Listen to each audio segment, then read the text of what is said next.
श्री भोलूदास जी, राधे राधे महाराज जी, आपके चरणों में कोटि कोटि प्रणाम। महाराज जी, शास्त्र आज्ञा पालन करने का निरंतर बल कैसे मिले? गुरु चरण आश्रय से। ध्यान मूलम गुरु मूर्ति, पूजा मूलम गुरु पदम, मंत्र मूलम गुरु वाक्यम, मोक्ष मूलम गुरु कृपा। श्री गुरुदेव भगवान के चरणों का आश्रय समस्त ज्ञान विज्ञान से संपन्न कर देता है। बस आश्रय लेना कठिन है गुरुदेव का, अहंकार के कारण। कहावत में भी कहते गुरु मेहरबान तो चेला पहलवान। यही तो प्रश्न है ना, कि हमें कैसे वो ताकत मिले कि हम शास्त्र प्रमाणित जीवन व्यतीत कर सके।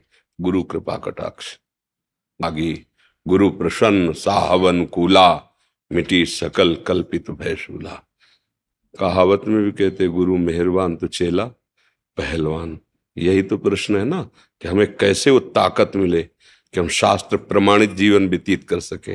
गुरु कृपा कटाक्ष, गुरु कृपा। दूसरी कुछ हमारी बुद्धि को जो प्रकाश मिलता है परमार्थ का, वो अज्ञान तिमिरांधस्य ज्ञानांजन शलाकया चक्षुरुन्मीलितं येन तस्मै श्री गुरवे। हम अपने हृदय की बात कहते हैं। अगर गुरु कृपा ऐसे कर दी जाए तो जैसे प्राण निकल जाते, शरीर मृत हो जाता है, ऐसे हम हैं। गुरु कृपा ही हमारा जीवन है, गुरु कृपा ही जो कुछ है, गुरु कृपा ही है। अगर हमें गुरु कृपा का भरोसा हो जाए तो फिर सब यंत्र जो अंतःकरण है ना, जो ये तन्मय हो रहा है प्रकृति में, ये भगवत स्वरूप हो जाए। बस गुरु प्रताप पर आजकल हम अपने लोग मनमानी आचरण के द्वारा गुरु को साधारण मनुष्य या बहुत बहुत भजनानंदी संत समझकर उनकी अवहेलना कर देते हैं। हम गा जरूर लेते हैं गुरु साक्षात पर ब्रह्म, लेकिन अनुभव नहीं कर पाते। अगर अनुभव हो जाए तो फिर प्राप्ति किसकी करनी है? सामने वस्तु तत्व बैठा है, वो अनुभव में आ जाए। जिसकी निष्ठा हो गई गुरु चरणों में, तो शास्त्र सम्मत उसका जीवन हो जाता है। मन ऐसा मतवाला हाथी है कि गुरु शासन के बिना ये कब्जे में नहीं आता। जैसे वो होता है ना अंकुश, तो निरंकुश मन को गुरुदेव के कृपा कटाक्ष वचन उपदेश मंत्र, ये अंकुश है जिनके द्वारा ये वश में होता है। अन्यथा सूत्र याद कर लो शास्त्रों के, पर वो तुमको ले वहीं जाएगा जहां उसकी संकल्प वृत्ति गई है। आपके सहयोग से आपने जो स्वीकृति देकर संकल्प बना लिया, वो वहीं तुम्हें भ्रष्ट करेगा। अब बचा सकते हैं तो गुरुदेव बचा सकते हैं। वो अंदर भी हैं, बाहर भी हैं। उन्हीं का ये साम्राज्य है, अध्यात्म साम्राज्य गुरुदेव का है। हमारी तो समझ में इतना आया है कि गुरुदेव के वचनों पर चलना, गुरुदेव के चरण आश्रय का बल और जीवन गुरुदेव को समर्पित, तो आपका जीवन गुरुदेव का जीवन, गुरुदेव का जीवन आपका जीवन। जो गुरु वही शिष्य, जो शिष्य वही गुरुदेव। जो शिष्य वही, जो सच्चा शिष्य नहीं बना वो कभी गुरु पद में बैठने लायक नहीं होगा। जो सच्चा शिष्य है वही गुरु, और जो गुरु है वही शिष्य के हृदय में अवतरित हो जाता है। तो जो गुरु वही शिष्य, जो शिष्य वही गुरु। अभेद स्थिति तस्मित् तज्जने भेदा भावात, प्रभु और प्रभु के जन्म में अभेद स्थिति हो जाती है। गुरु कृपा ही केवलम। गुरुदेव की कृपा क्या है?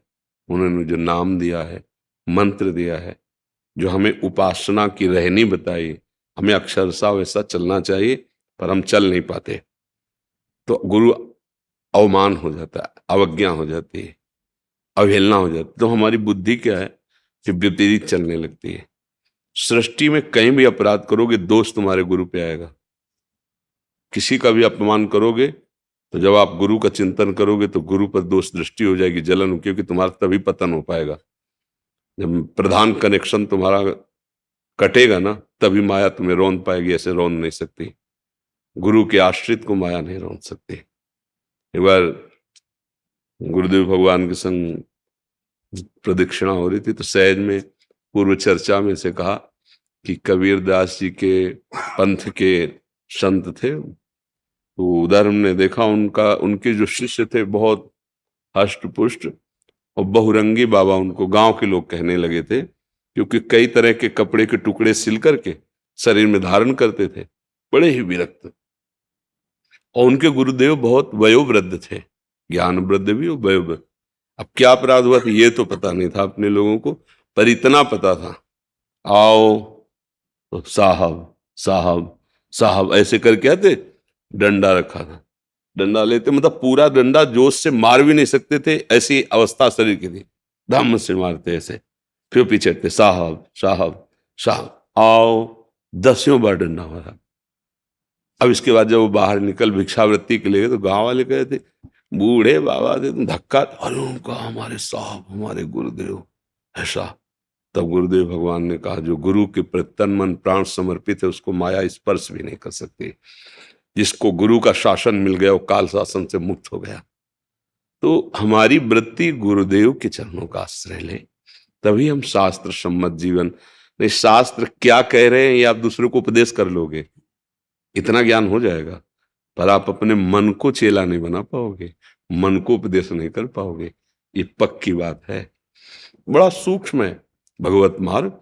तो जहां कहीं आपसे अपराध बन जाएगा तो अपने गुरु पर दोष दर्शन होने लगेगा, गुरु पर जो श्रद्धा का भाव का कनेक्शन कटने लगेगा, फिर पतन होगा। अन्यथा गुरु आश्रित शिष्य को त्रिभुवन में कोई भी परास्त नहीं कर सकता।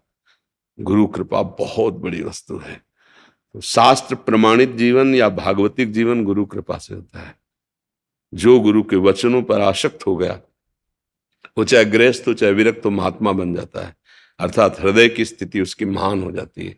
जो गुरु चरणों का आश्रय, गुरु वचनों का पालन करने वाला, ये सबके समझ में नहीं आएगी, क्योंकि जो देहाभिमान से चल रहा है वो क्या समझे, पर आप परमार्थ के प्रतीक हैं, इसलिए आपसे निवेदन है, मन वचन कर्म से गुरु की अधीनता, उनके वचन की अधीनता, वचन आधीन सदा रहें।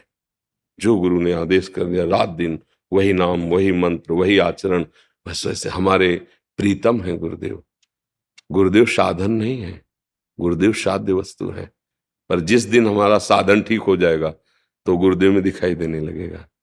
जैसे श्री भट्ट देवाचार्य जी के समीप श्री हरिव्यास देवाचार्य जी आए शिष्य बनने के लिए, उनका तुम्हें दिखाई दे रहा है हमारे पास कुछ गोद में? उनका नहीं। तो जाओ 12 वर्ष गिरिराज जी की परिक्रमा करो और राधा नाम रटो, 12 वर्ष तक गुरु आज्ञा में परिक्रमा। फिर आए, कुछ दिखाई दे रहा है? बोले अभी फिर जाओ 12 वर्ष, फिर जाओ, फिर जो 24 वर्ष बीती, फिर देखो कितना समर्पण। अभी दीक्षा नहीं दी, पर गुरु आज्ञा में 24 वर्ष गिरिराज जी में व्यतीत किए, परिक्रमा देते हुए नाम जप करना, भिक्षावृत्ति। जब आए तो बोले कुछ दिखाए? बोले हाँ, प्रिया प्रीतम गोद में बैठे हैं। तो वही महावाणी को प्रकट करने वाले हरिव्यास देवाचार्य, ये गुरु भक्ति, ये गुरु समर्पण। जब गुरुदेव के वचनों पर, नहीं तो कि 24 दिन के लिए आदेश कर देना कि 24 दिन आप ऐसा करो, तो अपने हट जाएंगे आज्ञा से। 24 साल गुरु की आज्ञा, जबकि बनाया नहीं था, केवल कह रहे थे स्वीकार कर लो, उन्होंने आदेश किया, बस प्रकाशित हो गया। दिव्य निकुंज देश का जो सुख आगम निगम पुराणों से भी अगोचर है, न देवे ब्रह्मादे न खलु हरिभक्ते न सुहृदा, इनसे भी वो प्रकाशित हो गया। हरिव्यास देवा महावाणी, महावाणी अगूढ़ रस है, ऐसा जो गूढ़तम से भी प्रकाशित है, एकदम प्रकट रखा है। पर बहुत महावाणी कोई सबकी समझ में आने वाली थोड़ी बात है। महाप्रेम रस प्रिया प्रीतम, पर गुरु कृपा से जो लीला देख रहे हैं वही लिख रहे हैं। यह है गुरु कृपा।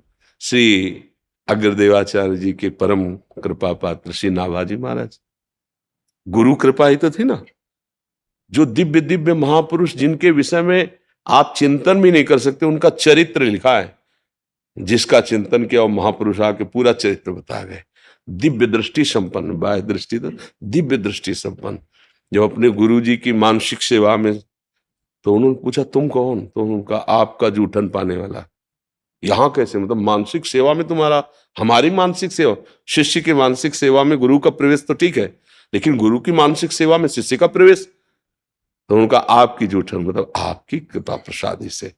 तो ये जितना भी अध्यात्म वैभव है, ये गुरु कृपा से मिलता है। ऐसे गीता जी में भगवान ने कहा महापुरुषों के पास जाए प्रणिपातेन च प्रश्नया, दैन्य भाव से, शरणागत भाव से, तब जाकर के बोध होता है।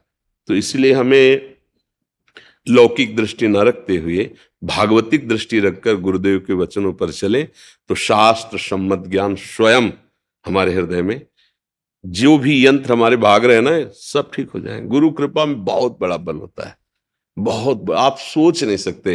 मतलब कर तुम अकर तुम अन्यथा कर तुम गुरुदेव, बस बहुत बार ये मतलब अनुभव की बात कह रहे हैं। जहां हमारी बुद्धि काम नहीं कर रही, जहां हमारा बल काम नहीं कर रहा, जहां हम हार रहे हैं, वहां गुरुदेव ने वैसे उठा दिया, छू ही नहीं पाया। नीचे का जो ताप था, जो जलन, छू नहीं पाया। इसलिए गुरु जैसा कृपालु, गुरु जैसा महामहिम, तो भगवान ने भी आज्ञा की, मोते अधिक गुरु ही जिए जाने। अपने हृदय में गुरुदेव भगवान को मेरे से भी अधिक माने, क्योंकि उन्हीं की कृपा से मेरा अनुभव होता है। मैं उसी के हृदय में प्रकाशित होता हूँ जिसके हृदय में गुरु कृपा होती है।